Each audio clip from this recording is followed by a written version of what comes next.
샬롬, 오늘은 이사야 19장 16절에서 20장 6절까지 말씀으로 벗은 발로 낸 길이라는 제목으로 묵상의 세일을 나누겠습니다.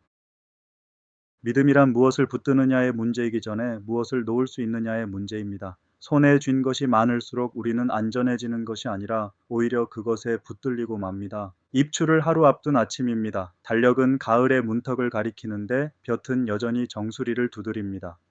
광양들녘의 벼는 이제 막 이삭을 베기 시작했고 담장 너머 배롱나무는 배기를 채우겠다는 듯 붉은 꽃을 매달고 있습니다. 매미 소리는 한낮의 절정을 지나 어딘가 조금 쉰 듯합니다. 이 늦더위를 지나며 몸도 마음도 지친 분들이 계실 것입니다. 밤에도 식지 않는 방에서 뒤척이신 분들, 여름 내내 붙들고 있던 일이 아직 끝나지 않아 마음이 무거우신 분들, 그리고 무엇을 붙들어야 할지 몰라 자꾸만 손을 이리저리 옮기시는 분들, 그 모든 분의 심령 위에 주님의 다사로운 평화가 깃들기를 소망합니다. 오늘 본문에는 신을 벗은 사람이 등장합니다. 예언자 이사야입니다. 하나님은 그에게 허리에서 배를 끄르고 발에서 신을 벗으라고 하셨고 그는 그대로 벗은 몸과 벗은 발로 3년을 걸어 다녔습니다. 뜨거운 돌길과 가시밭 위를 사람들의 시선 위를 맨발로 걸었습니다. 저는 이 장면 앞에서 오래 머물게 됩니다. 왜 하나님은 하필 말이 아니라 몸을 쓰셨을까요? 왜 하필 벗기는 방식이었을까요? 말은 흘려들을 수 있지만 몸은 흘려볼 수 없습니다. 예언자가 지나갈 때마다 사람들은 자기도 모르게 자기 발을 내려다 보았을 것입니다. 나는 지금 무엇을 신고 있는가? 이 신발은 나를 어디까지 데려다 줄 수 있는가? 당시 유다는 아수르라는 거대한 파도 앞에 서 있었습니다. 살 길을 찾던 유다의 눈에 들어온 것이 애굽이었습니다. 병거와 마병이 많은 나라, 지혜로 이름을 떨치던 오래된 제국, 블레셋의 아스돗이 앞장서서 바나수르 동맹을 꾸렸고 유대계도 손을 내밀었습니다.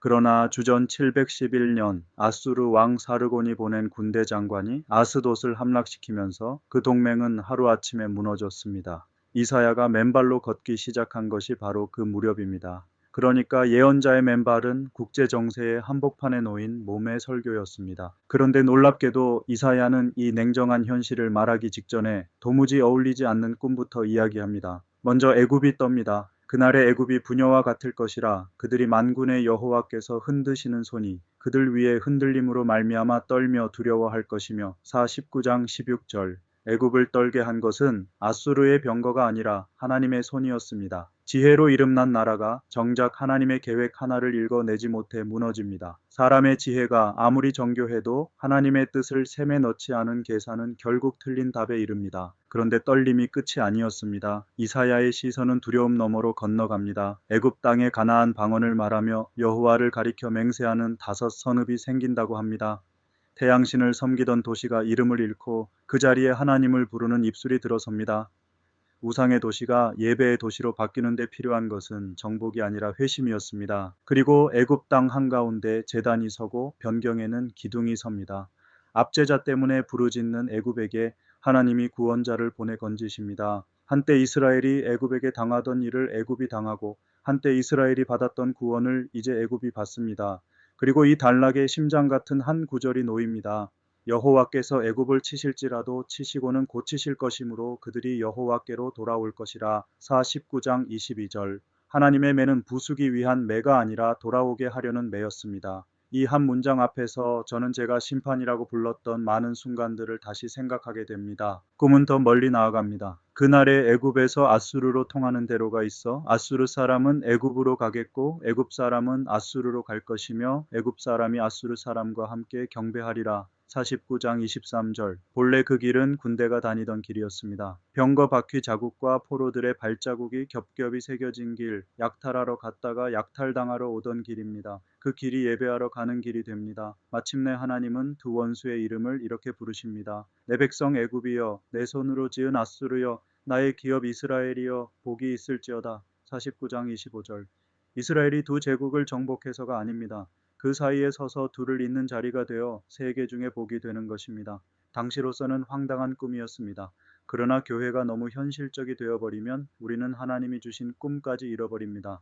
그러고 나서 20장은 우리를 다시 땅으로 내려놓습니다. 예언자가 맨발로 걷습니다. 그 벗은 몸은 훗날 애굽과 구스의 포로들이 볼기까지 드러낸 채 끌려갈 모습을 미리 보여주는 표적이었습니다. 그리고 애굽을 믿었던 이들의 탄식이 들려옵니다. 우리가 믿던 나라, 곧 우리가 아수르 왕에게서 벗어나기를 바라고 달려가서 도움을 구하던 나라가 이같이 되었은즉 우리가 어찌 능히 피하리요. 20장 6절. 미래의 애굽을 축복하는 것과 오늘의 애굽에 기대는 것은 전혀 다른 일입니다. 하나님은 원수의 미래를 축복하실 수 있지만 그 원수를 나의 구원자로 삼는 일은 결코 허락하지 않으십니다. 파스칼은 사람의 마음에 뚫린 무한한 심연은 오직 무한하고 변하지 않는 대상, 곧 하나님 자신에 의해서만 채워질 수 있다고 황새에 적었습니다. 우리는 그 심연을 병거로 통장으로 사람의 이름으로 메우려 합니다. 잠시 채워진 듯 하다가 이내 더 큰 소리로 비어갑니다. 이사야가 벗은 것은 옷만이 아니었습니다. 그는 유다가 붙들고 있던 헛된 지팡이를 자기 몸으로 미리 벗어 보인 것입니다. 언젠가 벗겨질 것이라면 빼앗기기 전에 스스로 내려놓는 편이 낫습니다. 그것이 은혜입니다. 오늘 한국교회가 세상의 신뢰를 잃은 자리도 여기서 멀지 않습니다. 세상은 교회가 무엇을 말하는지보다 무엇에 의지하는지를 봅니다.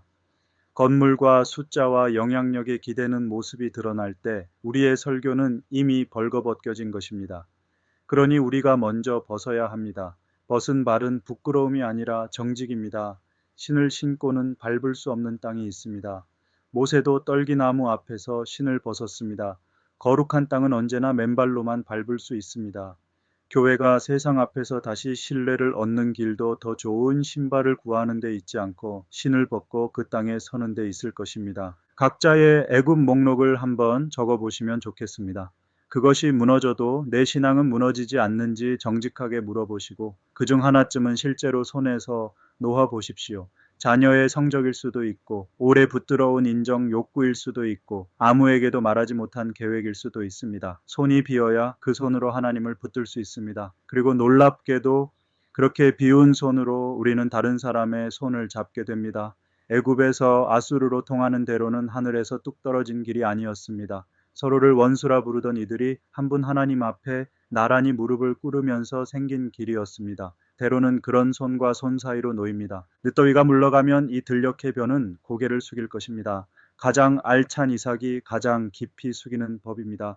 우리의 여름도 그렇게 지나가기를 바랍니다. 손에 쥔 것이 하나씩 줄어들수록 마음은 오히려 넓어지고 신을 벗을수록 걸음은 더 멀리 가는 그런 가을을 맞으시기 바랍니다. 벗은 발로 낸 길 위에서 언젠가 원수라 불렀던 이와 나란히 걸어가는 은혜를 누리시는 평화의 순례자가 되시기를 간절히 축원합니다.